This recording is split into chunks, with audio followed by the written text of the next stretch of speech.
তো রেজাল্ট বেরিয়েই গেছে।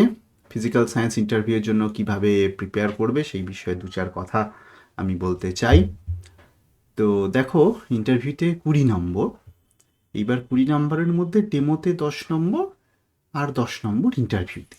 এবারে ডেমোতে ঠিক কি কি দেখা হয় আর এতে ইন্টারভিউতে ঠিক কী কী দেখা হয়, এই 10-10 আলাদা করে কীভাবেই বা নাম্বার বসানো হতে পারে, কি তোমাদেরকে কোন কোয়ালিটি তোমাদেরকে চেক করা হতে পারে, সেই বিষয়ে দু চারটা কথা, তাহলেই তোমরা বুঝতে পারবে যে কীভাবে প্রস্তুতিটা নেবে।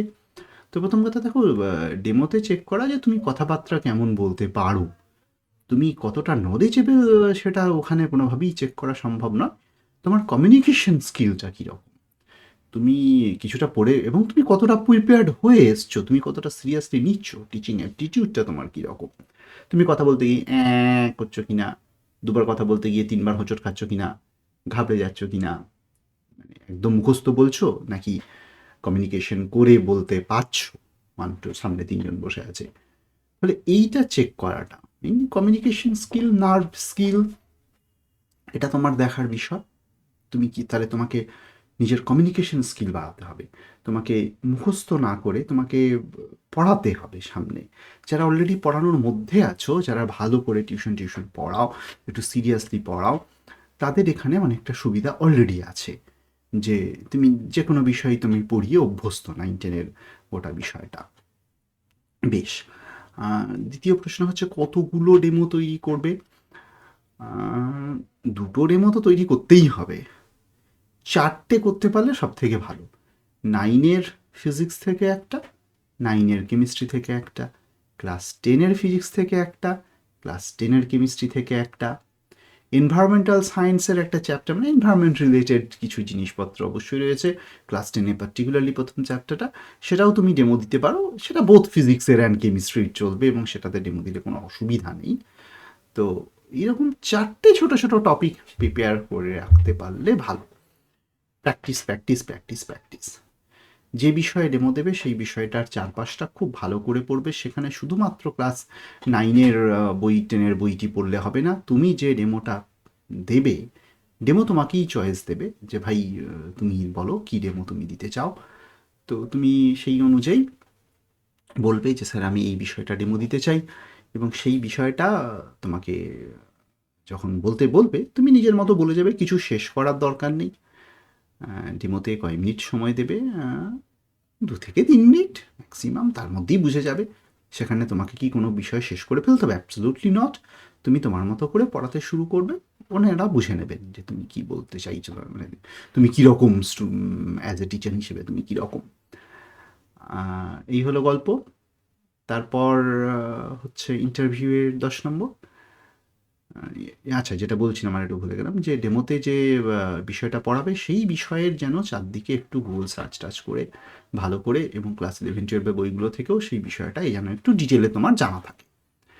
ইন্টারভিউতে 10 নম্বর আলাদা করে, সেখানে তোমার কীরকম কী নলেজ রয়েছে, শুধুমাত্র ফিজিক্সের নলেজ বা কেমিস্ট্রির নলেজ নয়, ফিজিক্যাল সায়েন্সের নলেজ তো বটেই, 9-10-এর নলেজ তো, ফিজিক্যাল সায়েন্সের বইটার নলেজ তো বটেই, প্লাস হচ্ছে স্কুল টিচিং করতে গেলে যে বিষয়গুলো লাগে, মানে ধরো পড়ানোর বিষয়ে কিছু প্র্যাকটিক্যাল সিচুয়েশনস দিয়ে আসলে টিচার এরকম একটা ঝামেলা করছে, ছাত্র এরকম একটা ঝামেলা করছে, এই জাতীয় বিভিন্ন রকম পসিবল কেসেস, সেগুলো আমরা বিস্তারিতভাবে অন্য ক্লাসে আলোচনা করেছি।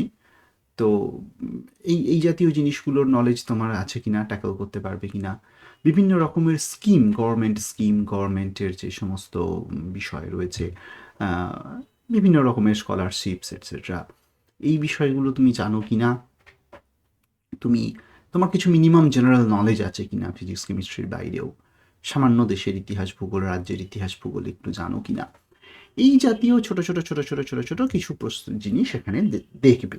মানে সেটা ধরো তোমার ফিজিক্যাল সায়েন্সের নলেজ, ধরো ওই 10-এর মধ্যে 5 নম্বর চেক করা হলো, আর 5 নম্বর তোমার ফিজিক্যাল সায়েন্সের বাইরেও স্কুল চালাতে গেলে, স্কুলে পড়াতে গেলে কী রকম কী জাতীয় জেনারেল কিছু অ্যাপটিটিউড, সেটার মধ্যে জেনারেল নলেজও আছে, গভর্নমেন্ট স্কিমও আছে, আর কিছু রিয়েল লাইফ সিচুয়েশনও রয়েছে।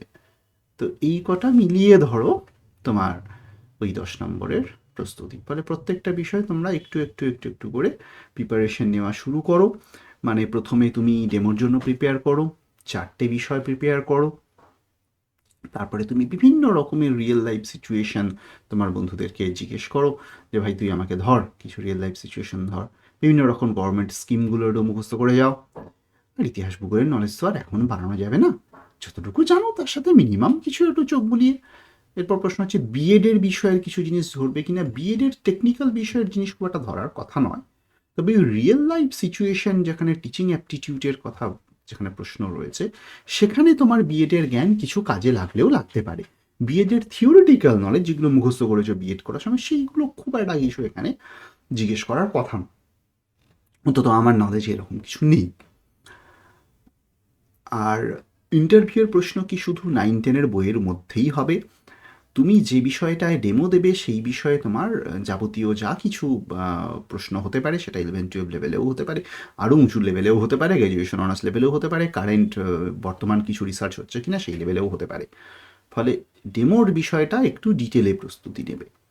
আর ডেমো ছাড়া অন্য বিষয়, মানে ধরো তুমি কেমিক্যাল বন্ডিং ডেমো দিচ্ছ, তোমাকে বাকি অন্যান্য বিষয়েরগুলো তোমার 9-10-এর বইয়ের খুব একটা উপরে যাবে না, 9-10-এর মধ্যেই রাখবে। মানে তুমি 9-10-এর বইটা খুব ভালো করে, আর ডেমোর জিনিসটা আর একটু বেশি করে। বেশ।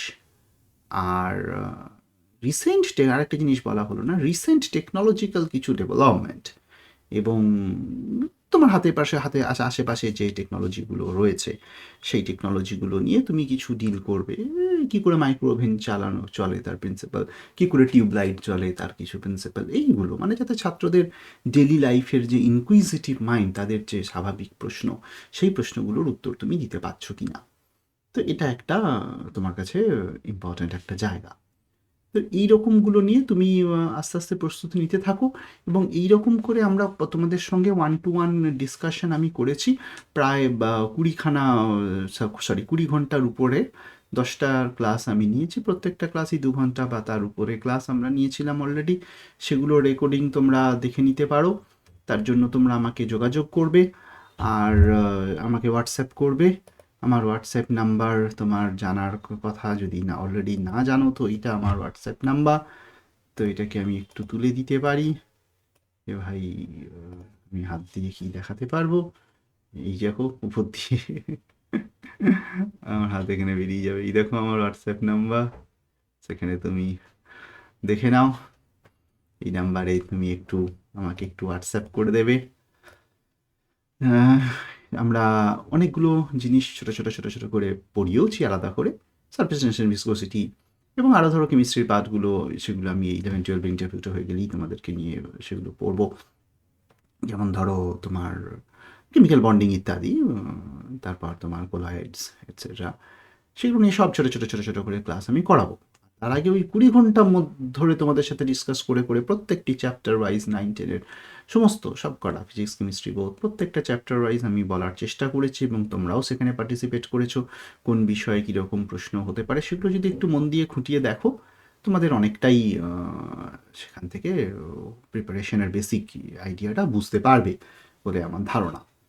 তো যাই হোক, এরপরেও যদি যারা এখনও অবধি আমার সাথে যোগ হওনি কোনোভাবে, তারা যদি হতে চাও, তারা এই নাম্বারে আমাকে একটা দয়া করে তোমাদের যদি মূল্যবান সময় থেকে সামান্য একটু সময় নষ্ট করে আমাকে একটি হোয়াটসঅ্যাপ করা সম্ভব হয়, তাহলে একটু করে ফেলবে। ঠিক আছে, আপাতত এইটুকুই। Bye bye.